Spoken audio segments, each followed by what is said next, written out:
Hello, everybody. This is Pastor Bert from St. Matthias United Methodist Church, and welcome to St. Matthias Live. I think that's what we're calling this, St. Matthias Live. It's actually Thursday afternoon, a couple of minutes after 12, and here we are again for our Lenten devotional time, and I hope that you are well wherever you are and whenever you're watching this. You don't have to watch it live. It's kind of cool live, though, because you can kind of throw some feedback into there. There's, some folks online now. I can't see who you are.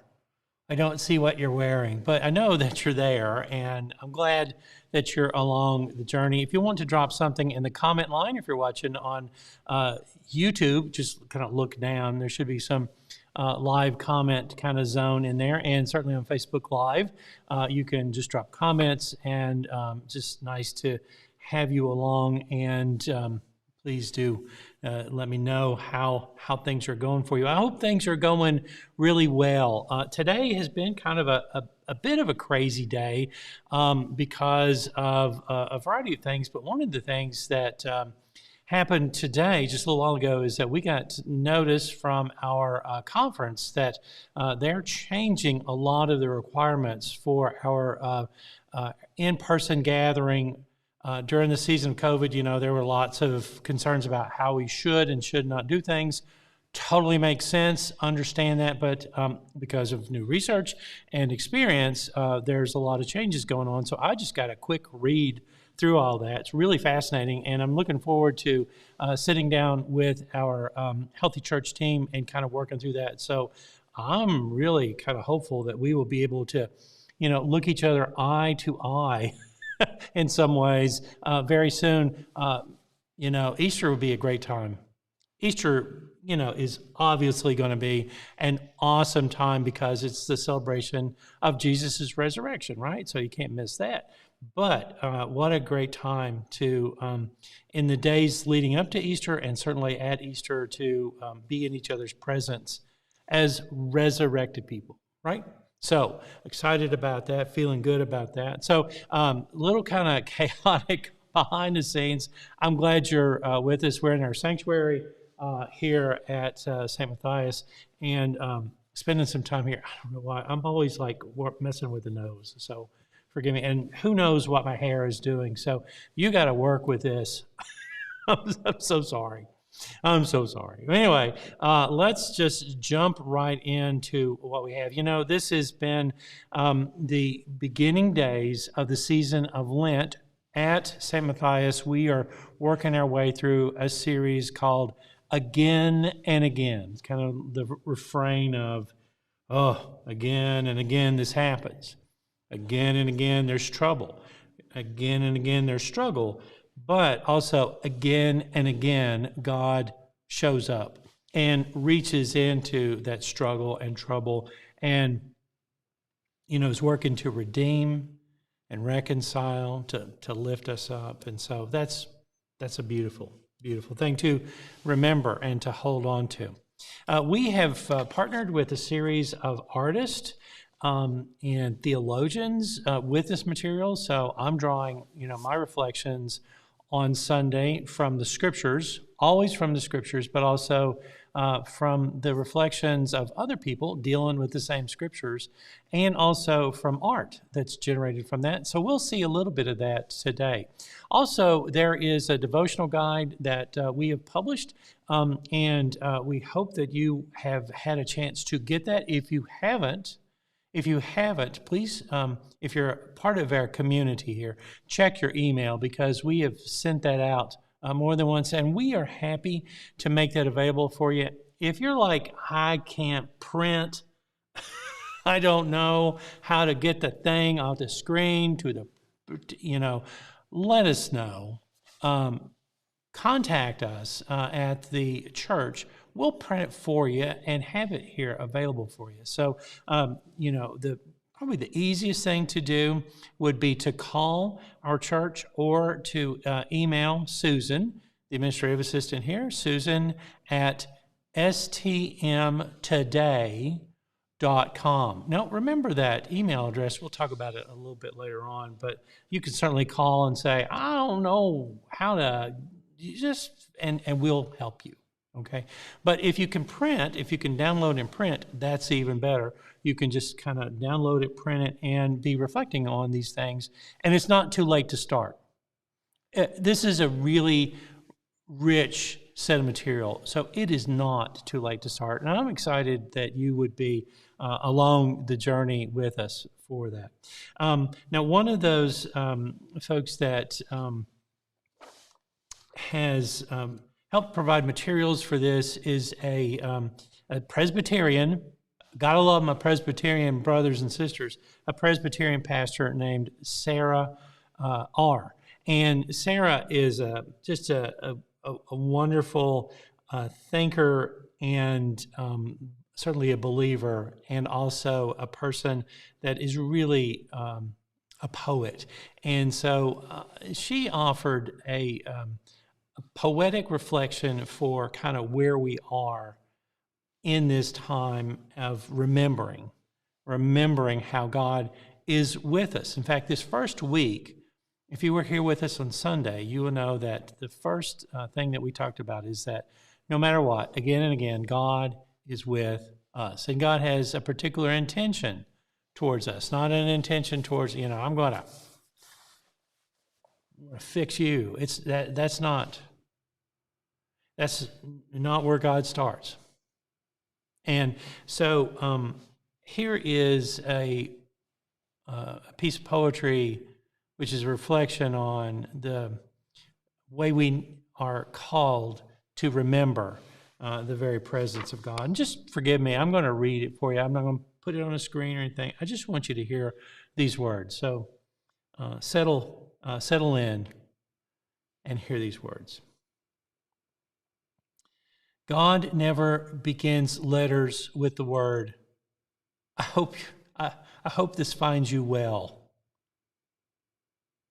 For those words imply distance. Instead, God begins letters to you with the words, remember when? Beloved child, remember when we dipped our toes into the water? Remember when we dove right in? Remember when the ice cream dripped down our hands and the cicadas sang their song and the seasons changed and the days were long? Remember when we fell in love and the world was new? Remember when our heart was broken? Remember the tears. Remember the long nights. Remember when we laughed again and the sound surprised us. Remember when we marched in the street. Remember when we cast our vote. Remember when we believed in hope. Remember when? I do. That's what God's letters say. So on this day and every day to come, remember, God is meeting you. If you look back, you might remember when. Sarah is such a great poet and reminds us of the presence of God being an intimate thing, something that's not, God far off in the heavens. We're flung away from God. We are right there at the very heart of God. Each one of us holds a special claim, a singular claim in the very heart of God. This is hard to wrap your mind around sometimes. It's a nice, kind of comfortable place to have some sort of distance, maybe. Oh, maybe I can hide that from God. Maybe I can, just kind of keep this to myself. But the reality is that God, the Father, and the Son, and the Holy Spirit desires that intimate, person-to-person kind of relationship, and has made promises in that. So, like I said, we are working through this season of Lent. Let me throw something up here. And here's a song that might help us as we are reflecting on who we are and what God is doing again and again and again. When borders are being drawn and families are torn at the seam, it's getting harder and harder to see what any of this means. When hate is having its day and children are shot in the street, sometimes there's no way, death has lost its sting. Why are things so broken? Again and again we pray. Where has all the mercy gone? The writings on the wall, we just wish that we could sleep. We want to close our eyes, we're not who we want to be. We look in the mirror and we don't like the face that we find. We pray that you are listening. God, forgive us one more time. Why are things so broken? Again and again we pray. Where has all the mercy gone? We are looking for your face. We are calling out your name, and if we're silent, even the stones will cry. Even the stones will cry. Hold us, show us again and again your love remains. Hold us, show us again and again your love remains. Everything's so broken, still your love remains.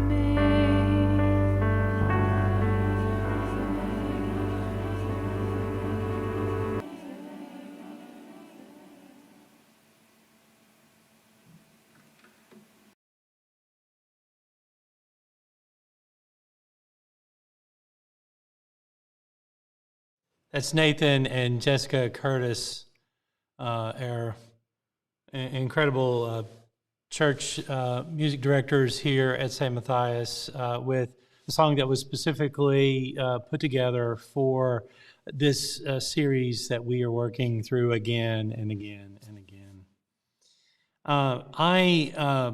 On Sunday, read from the book of Genesis, a very familiar passage for many of you. It's the story that is in the work that God does in frustration.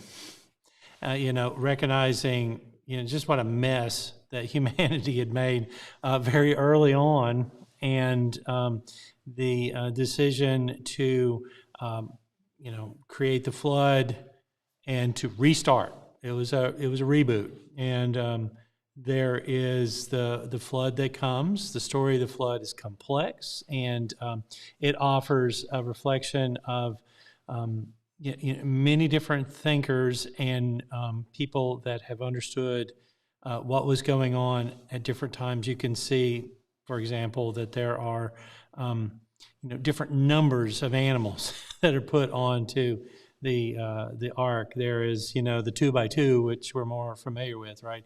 But then there was a particular passage that says, well, actually, there were 7 of the acceptable types of animals, but those that we're really not supposed to eat or really supposed to have anything to do with, like pigs and camels and that sort of thing. We just had 2, So it's a complex story.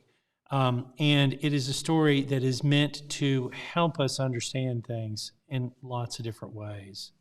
So on Sunday, I read that story from the book of Genesis, Genesis 9, 8 through 17. And actually, I'm going to read that for you again right now. So hang with me and see if I can put this on the screen. This is from the Common English Bible. God said to Noah, this is, by the way, after the flood has subsided and they have come out. Noah gets in a little bit of trouble. There's fighting among the kids that kind of plays itself out in really difficult ways. But here is what happens in 9, 8 through 10.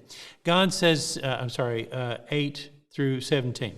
God says to Noah and to his sons with him, I am now setting up my covenant with you and with your descendants and with every living being with you, with the birds, with the large animals, and with all the animals on the earth, leaving the ark with you. I will set up my covenant with you so that never again will all life be cut off by floodwaters. There will never again be a flood to destroy the earth.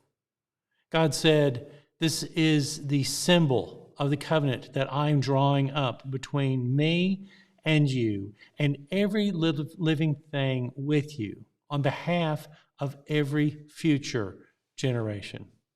I have placed my bow in the clouds. That's the rainbow, right? I have placed my bow in the clouds.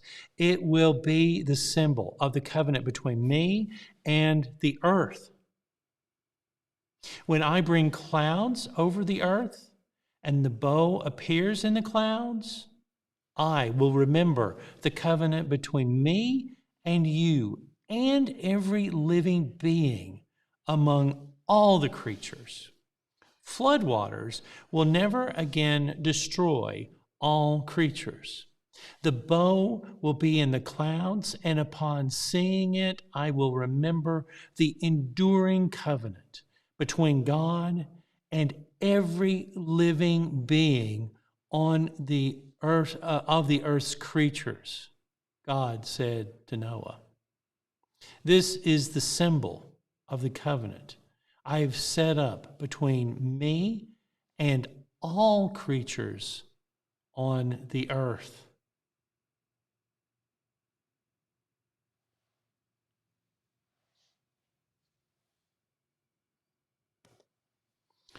Now, I mentioned to you, a little out of focus. What happened? I'm trying to be in focus. Here, okay, back in focus. Okay, so I mentioned to you the devotional guide that we are using. I'm so thankful for that guide. Let me see if I can put that guide in front of you. Here is a kind of a micro version of that. Let's see if I can blow this out a little bit. Hopefully you can see that. So that's the Lenten devotion that we are using. And if we go to page 12, which is one of the devotions for this week, the art in this is amazing.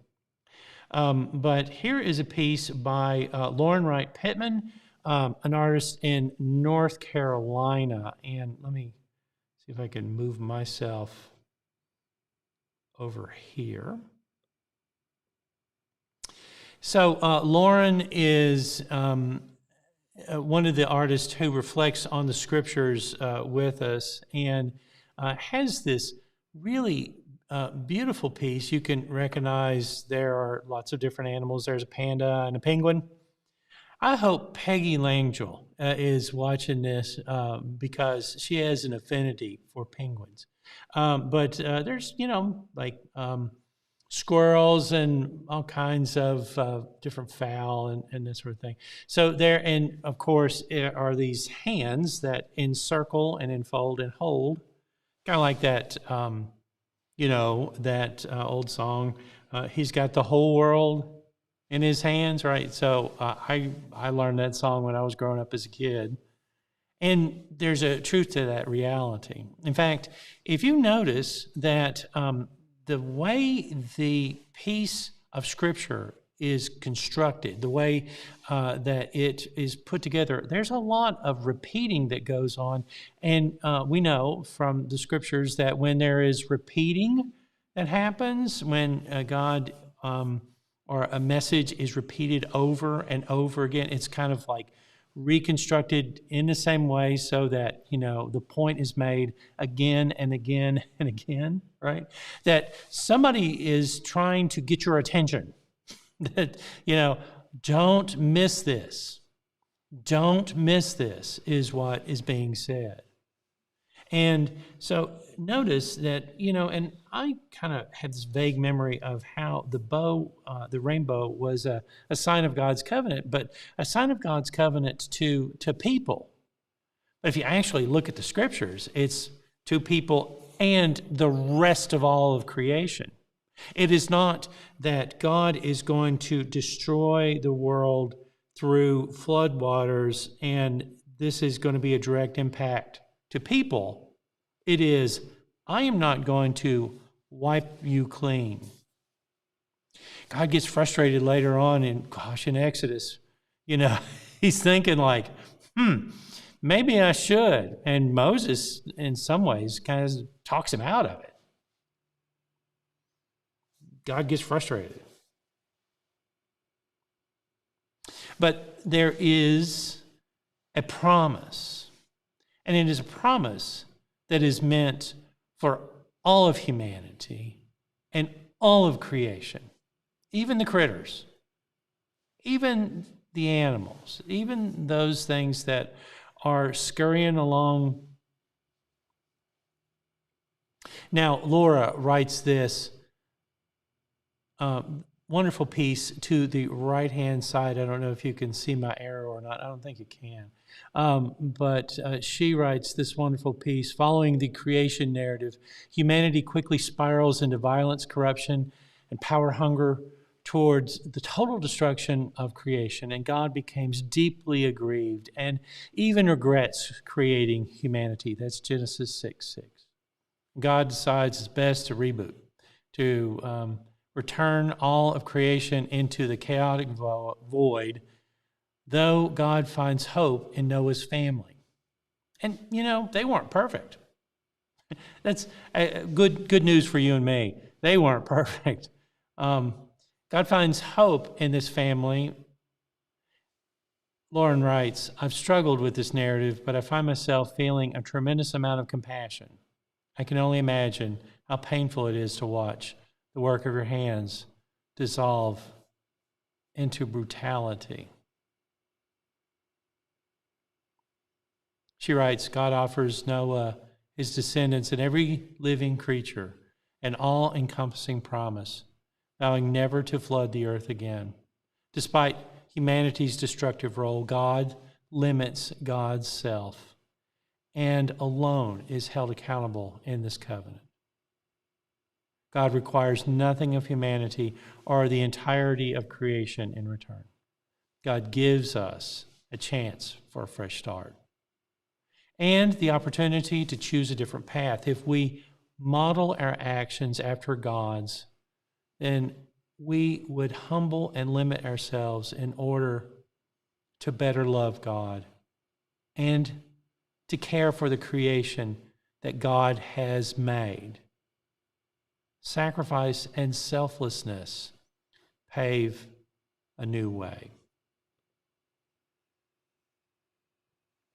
One of the important realities that we have as disciples of Jesus is our responsibility. There is this understanding that we have received grace. Grace is not something that we have earned. Grace and redemption is not something that we have been able to pay our way into. That the redemption that we have in the love of Jesus Christ is something that is given to us. And when we have received that, we are not in a place to treat that as a get out of jail free card, as a, all right, I have no responsibilities card. No, we as children of God, we who claim the name of Christ, have a definite responsibility, a clear responsibility. And part of that is to love our neighbors, to love God with everything that we have, and to love our neighbors as ourselves.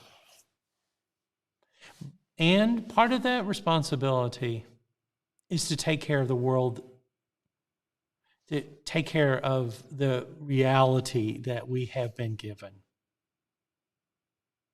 The care of creation is a religious act.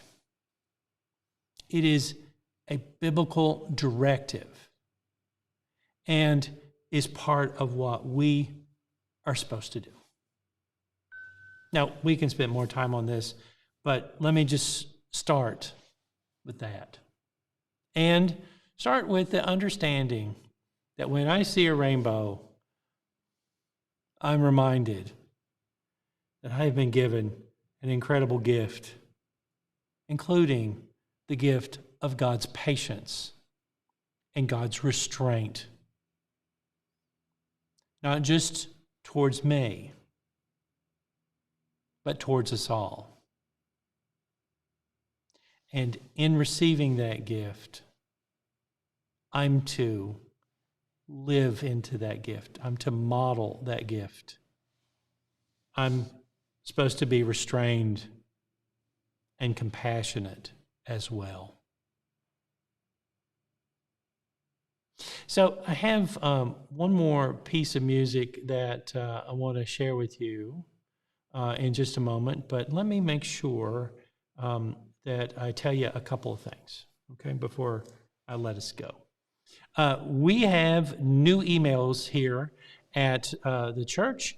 My new email, Pastor Bert's new email is pastorbert at, oops, I did it again. I got automatic triggers in there. I forget to turn them off. My new email is pastorbert at stmtoday.com. Did you get that? That's stmtoday.com. We had a crash. We had to reboot things. We were not hacked. I want you to understand we weren't hacked. Nobody's running around with your giving information. But we did experience a crash, which meant that we needed to work through some changes. We accelerated some changes that we were already kind of in process, but just had to kind of do it all. So we have new email addresses here at the church. And when the website is ready to go, it will use that same URL. That's what they call the stmatthiastoday.com. That last part of the email, that big part of the address on your web browser when you go to a website. So you will find us at STM, that's St. Matthias, STM today, right now, all right, .com. Now, we'll talk more about that, but I want you to be aware of that, and I want you to please write that down so that you can use it. It is St. Matthias Today, stmtoday.com. Now, Susan, our administrative assistant, is Susan at stmtoday.com as well. And this is October, my cat. I have a black cat named October. Love that cat. Cat's always in my lap all the time. I was not a cat person until that cat made me a cat person. You know what I'm saying to you? All right. So anyway, those are the new email addresses, and let's spend some more time with music from the Curtises right now.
Okay, so gosh, I'm out of focus again. What is going on with the focus? I got to figure out how to make all that happen. Oh, here I am again.